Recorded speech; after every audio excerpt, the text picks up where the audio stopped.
Hey everybody, welcome to Girl Guitar. My name is Mandy Rowden, and I'm going to show you one of my favorite techniques when it comes to strumming, and something that helped me get out of a lot of ruts when I was a new guitar player. It's called right hand muting. It's the thing that you've probably seen before where you can basically just kind of smack the strings. You get that little clack against the end of the fretboard. What I do is just use sort of the flat side of my palm here. And the appropriate place, 9 times out of 10, to insert this is on beats 2 and 4.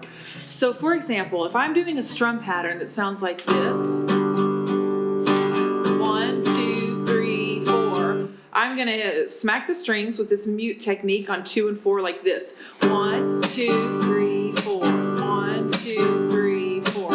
And voila, I've got basically the same pattern, but with a percussive element, and I really like that texture added into my strumming. There are infinite possibilities when it comes to muting with your right hand, but this is a great first step if you've never used it before, so see if you can do something with that and see where it goes. If you want to learn more about what we're talking about in this video or girl guitar in general, you can check out girlguitaraustin.com, and you can also reach me through that website, and I would love to chat with you.